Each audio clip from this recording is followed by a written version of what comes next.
yan, alam mo talaga ito, may karma. Alam mo yan si Secretary Bersamin, alam mo yung background niya? He was the former Chief Justice of the Supreme Court. Tanong, sino nag-appoint sa kanya as Chief Justice of the Supreme Court?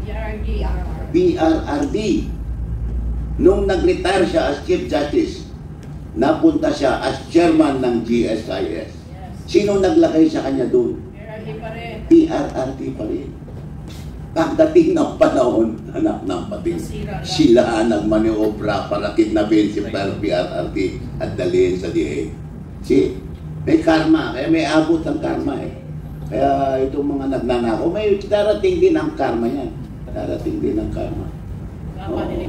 Pero in the meantime, let us stay vigilant. Huwag natin paintulutan na kampante silang nagnanakaw. Kailangan alam nila na nakabantay tayo.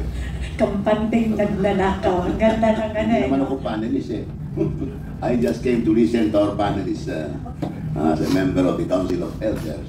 Pero nang pinag-uusapan nila about the incapacity of the President, pag-uusapan nila yung revelation ni Senator Jaime Marcos, I recall, ewan ko kung nakasabihan kayo ni Yusek Jaime Neri, because he's suggesting that PDP Laban should urge Senator Jaime Marcos to file a petition before the Supreme Court to declare BBM as incapacitated because of his drug addiction. Yun ang ano. And I told them to prepare the petition and then we will ask the senator to file the petition upon the support of PDP Laban. Talagang that's the best way, the easiest way to declare. Kasi huwag na kayong mag-isip, huwag na kayong managinip na magde-declare siya ng incapacity niya sa sarili niya. She will never do that. That is why I don't know if some of you, in our text messages, that text messages natin, I jokingly, although baka sakayan, I jokingly said, I will negotiate, I will volunteer to negotiate the free conduct pass of BBM. Baka mababasa niya. Hindi ko sabi niya, sige nga, i-negotiate mo para makalis na kami. Of course, that is far-fetched. That is why the best move is for Senator Jaime Marcos to file that petition to declare the President incapacitated. Based on her allegation, I suppose it's supported by evidence that the President is a drug addict. Eh, pagka drug addict ka, wala na. I know a lot of people na naging addict, and when you're an addict, wala ka ng capacity to live. Even to live a normal life, mahirap na yan. And much more kung maging leader ka ng isang bansa na naghihirap na dahil another issue of corruption. Anak ng pating. It is beyond my imagination itong nakawan na ito. I was also in Congress. And I recall every semester we are given an allocation of 70 million. And at that time, that is from 2013 to 2016, ang laki na sa akin yun. Ang dami ko nang nagagawang project sa aking distrito, sa aking mga constituency, like farm to market road, health preservation, 70 million. Ang laki na nun. Eh ngayon, anak na pati, billion naman. Kita mo yung maleta, hindi mo mawa pa. Hindi mo mawa pa. I imagine that. Paano na consistent yung mga tao ito? Kaya humahanga ako dito kay Zaldi, Congressman Zaldi po.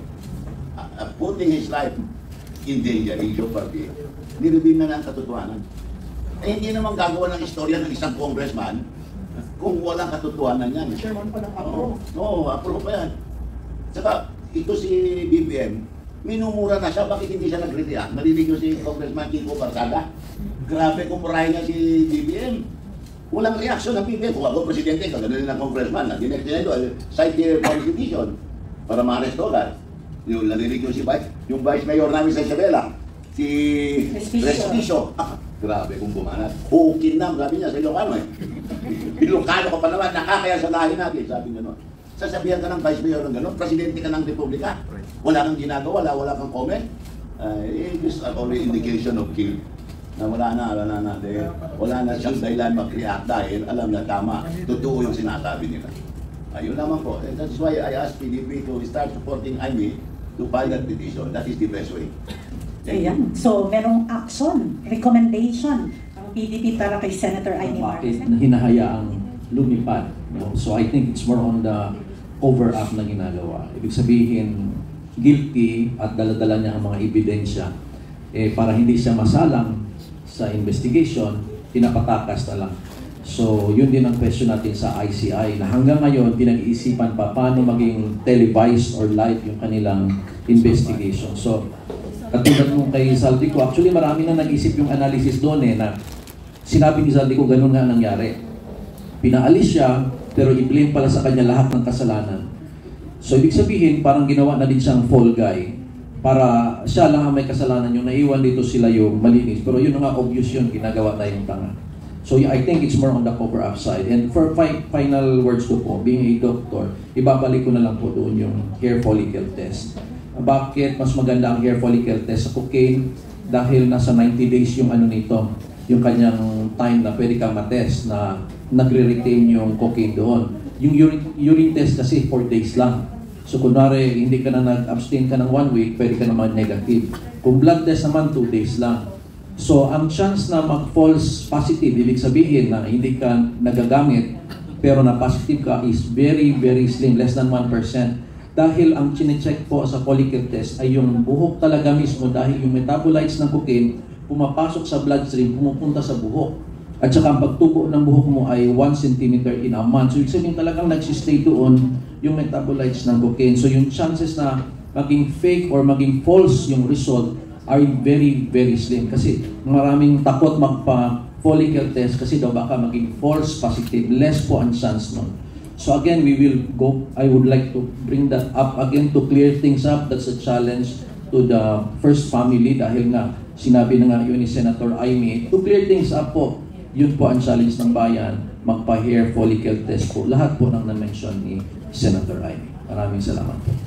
Karaul? Yeah, thank you. Gusto ko lang dagdagan sinabi ni Secretary Bebo Pedro tungkol sa immigration.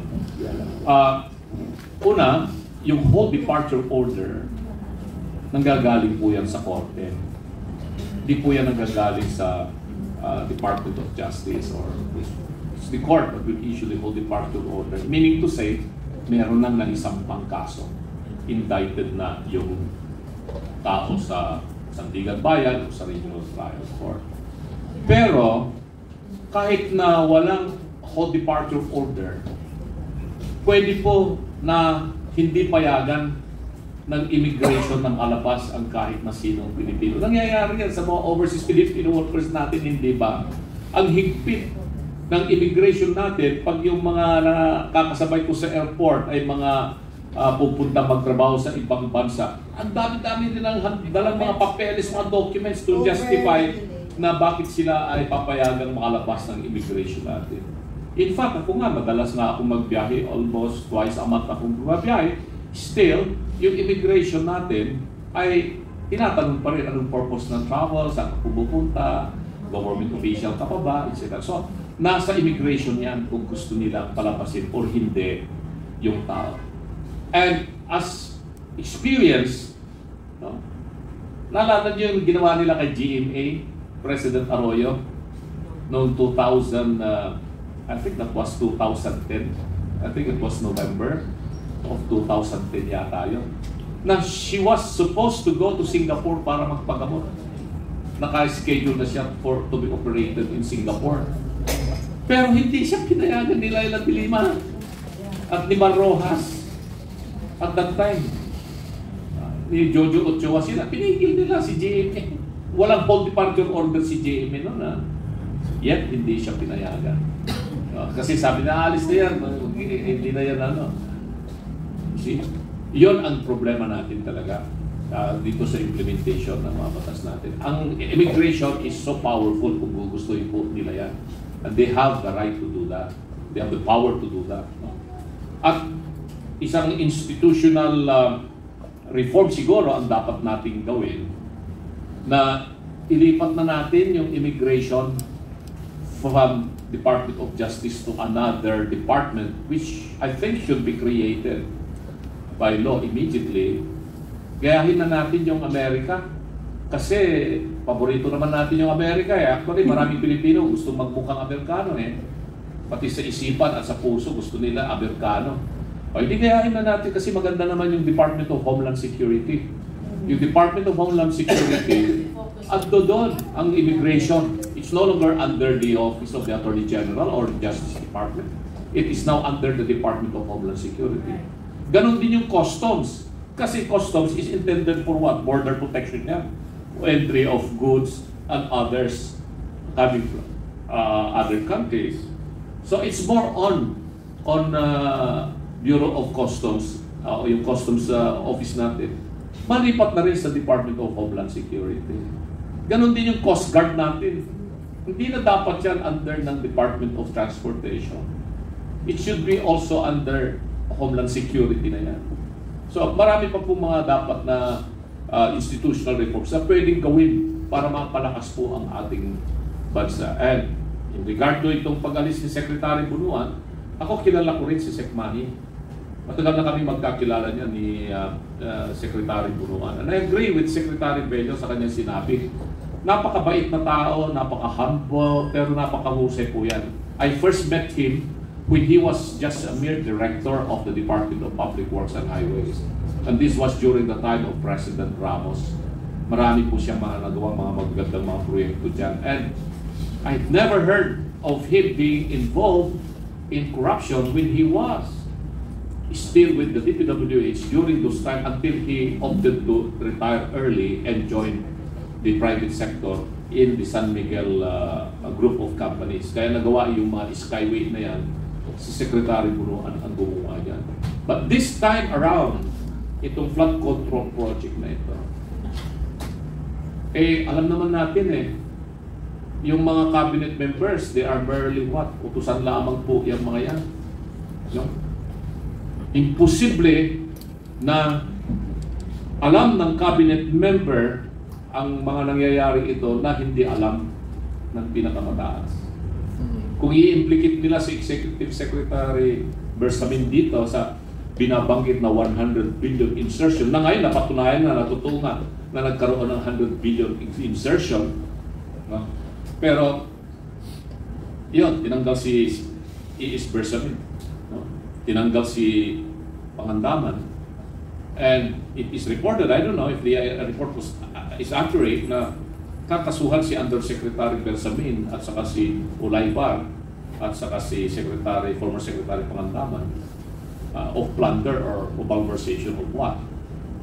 And Chief Justice Bersamin, E.S. Bersamin, said that he is going to defend himself, that he is not involved in any of this. Maybe somebody used his name or whatever, pero sino kaya ang nag-utos? Kung tama yung sinasabi ni Saldico sa kanyang mga revelations na kakausap silang ilang beses ni Undersecretary Bersamin at ni Undersecretary Ulaybar at ni Secretary Nina Pangandaman at si Undersecretary Jojo Cadiz, no? Hindi ba nabanggit na itong 2025 budget na ito ay 4,000 plus pages ito? At the President had read and scrutinized this budget together with the Mina Pangandaman. So dito na tutumbok na kung ano talaga yung sitwasyon. At yun ang dahilan, sabi nga ni Dr. Mata, na laki cover up cover up, blame everybody else except ito, untouchable. At ito ngayon ang balita, yung mga deputy speakers nagkakapalitan na at isasama na sa investigasyon itong mga si Congressman Don Gonzales of Pampanga, Congressman Suarez of Quezon, iba pa. He's no longer the senior deputy speaker. Sino ng deputy speaker? Basta na bumaba siya. So ito, abangan natin yan kasi ito yung mahirap na sa sitwasyon nila. Ang game plan na with this new team in the cabinet, the new executive secretary, new etc. ay well, save the king. Save the king. At hindi natin alam kung si speaker ay may implicate na talaga at kakasuhan na. Hindi pa rin natin alam yan. So abangan na lang natin. So ulitin natin yung unang pahayag natin kanina. Kailangan bang magtuloy-tuloy ang ating pakikibaka at rally? Tuloy po natin yan. Ang PDP will always hold rallies. Kung kinakailan every week, kahit kukunti ang tao pupunta dyan. Important is that may pahayag po natin yung mensahe na hindi po matutulog ang PDP.